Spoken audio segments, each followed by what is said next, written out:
Vous avez sûrement beaucoup entendu parler du réseau Solana récemment. Eh bien sachez que si l'on jette un coup d'œil au top 100 du classement OpenSea lors de ces dernières 24 heures, on peut apercevoir plus de 22 projets Solana au total et ça c'est pas pour rien. Je t'invite donc à bien rester jusqu'à la fin de cette vidéo pour ne manquer aucune information. Salut à tous, bienvenue sur la chaîne NFTcer, j'espère que tout le monde va bien et aujourd'hui on se retrouve pour une toute nouvelle vidéo qui abordera le sujet du réseau Solana. On me l'a énormément demandé récemment et c'était pour moi indispensable de vous en parler. C'est un petit peu le centre d'attention de tout le monde actuellement à ce jour et c'est pourquoi cette vidéo est là aujourd'hui pour tout vous expliquer à ce sujet. Donc comme vous l'avez compris, on va faire un gros tour vers tout l'écosystème Solana, voir quelles sont les bases qui sont indispensables à connaître, également où trouver les projets NFT à fort potentiel et quelles sont les informations un petit peu que je regarde. Bref, en gros, tout ce que vous devez savoir. Avant de commencer, je tiens à dire que le contenu que tu retrouveras dans cette vidéo n'est pas un conseil financier. Je t'invite donc à faire tes propres recherches et à prendre tes propres décisions.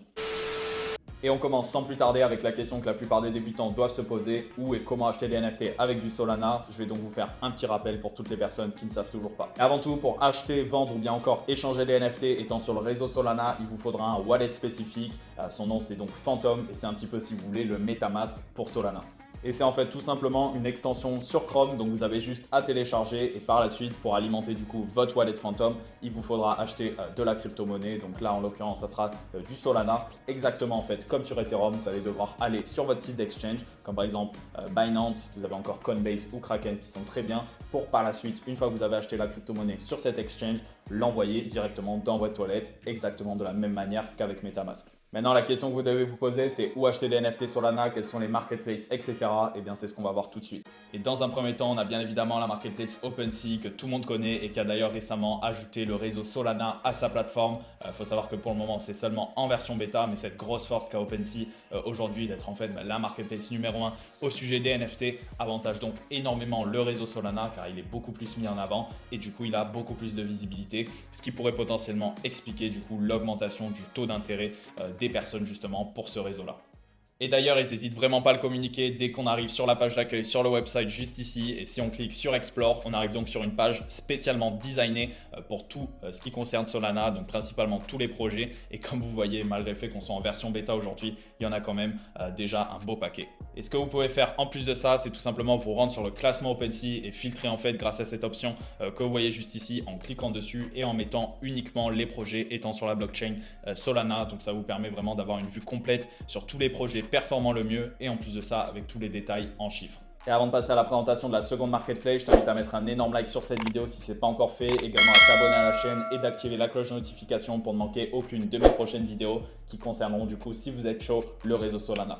Et pour ce qui est maintenant de la seconde marketplace, je pense que la plupart d'entre vous doivent sûrement la connaître. Elle était là bien avant qu'OpenSea justement prenne la décision d'ajouter le réseau, mais son nom c'est Magic Eden et c'est à ce jour la marketplace principale, j'ai envie de vous dire, en ce qui concerne les NFT Solana seulement. Et la toute première chose à faire quand vous allez arriver sur le website, ça va être de jeter un coup d'œil du côté gauche du coup de votre écran car c'est là où vous verrez toutes les différentes options que va proposer la marketplace comme par exemple les collections les plus populaires, les statistiques mais également le côté créatif étant justement réservé aux créateurs. Et si on se rend justement sur la toute première option par exemple et qu'on prend une collection au hasard, vous verrez que c'est plus ou moins similaire à OpenSea au niveau des informations, floor price, volume de vente, etc. sur tout ce que vous pouvez retrouver. Donc comme vous l'avez compris, c'est super facile d'utilisation et même si vous êtes débutant, vous n'aurez aucune difficulté justement à naviguer un petit peu sur la marketplace. Et je vais directement sans plus tarder passer au prochain sujet de la vidéo qui concernera du coup où trouver des projets NFT Solana à l'avance. Et pour ça justement, j'utilise personnellement plusieurs websites pour faciliter toutes mes recherches et le tout premier c'est donc toujours le même, Magic Eden, car il faut savoir qu'ils ont une option réservée uniquement à ça sur leur website qui permet en fait d'avoir un référencement total de tous les prochains projets Solana qui vont sortir d'ici les prochains jours et les prochaines semaines. Et encore une fois, c'est super simple, il suffit d'aller sur la gauche et cliquer sur l'option Drop Calendar qu'il y a juste ici qui vous amènera tout simplement sur cette page avec tout plein d'informations justement sur les projets en question, que ce soit les liens vers le réseau mais également la date de sortie du projet. D'ailleurs, un petit ajout super sympa que j'ai remarqué et qui peut être vachement utile, c'est qu'ils offrent en fait la possibilité aux personnes étant sur le website, comme vous et moi en fait tout simplement actuellement, de voter juste ici pour le projet en fait qu'ils considèrent étant le plus intéressant et au moins ça permet plus ou moins de savoir quels sont les projets les plus hype et quels sont les projets où il y aura potentiellement le plus de demandes. Après bien sûr, il faut faire super attention car pas tous ces projets là sont intéressants, c'est pour ça que c'est vraiment à prendre avec des pincettes, bien prendre le temps d'analyser et de faire ses propres recherches, etc. Mais ça peut toujours vous servir justement pour dénicher de temps en temps certaines pépites. Et justement, un des autres sites que j'ai pas mal tendance à utiliser, il faut savoir qu'il existe depuis un bon bout de temps maintenant et son nom n'est d'autre que aurar.is et vous allez voir que c'est en fait plus ou moins similaire aux autres en termes d'utilisation de l'information que vous pouvez retrouver, etc. Et ce qu'il faut savoir, c'est que ce site de base, il est utilisé pour toutes les personnes qui souhaitent connaître la rareté de leur NFT Solana, d'où le nom justement Aurarise, mais il a vite justement ouvert, même si ça fait pas mal de temps maintenant, de nouvelles fonctionnalités avec notamment comme Magic Eden, un référencement total de tous les projets NFT à venir avec, comme vous voyez, un petit descriptif, les liens vers leur réseau, mais également les informations à propos du mint, que ce soit la date ou bien encore le prix. Et je ne pouvais pas vous parler de tout ça sans bien évidemment mentionner Twitter qui reste pour moi l'endroit numéro 1 pour trouver des projets NFT à fort potentiel. Il suffit tout simplement de suivre les bonnes personnes et vous aurez une tonne d'informations qualitatives entre les communautés et les personnes influentes qui échangent entre elles, etc. C'est tout simplement du pain béni. C'est pourquoi je vous invite fortement à aller vous inscrire à Twitter et créer un compte uniquement dédié justement aux NFT si ce n'est pas encore fait et si vous ne savez pas encore qui suivre.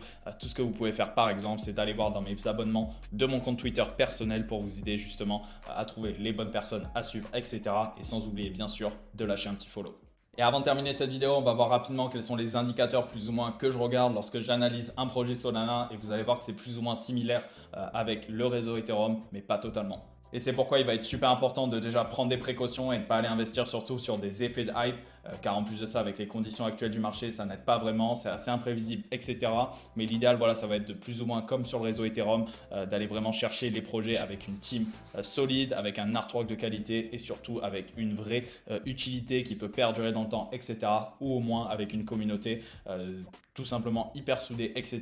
Comme on a pu le voir récemment avec le projet OKBears qui a fait énormément parler et qui est un petit peu la référence numéro 1 à ce jour, du moins depuis ces derniers jours sur le réseau Solana.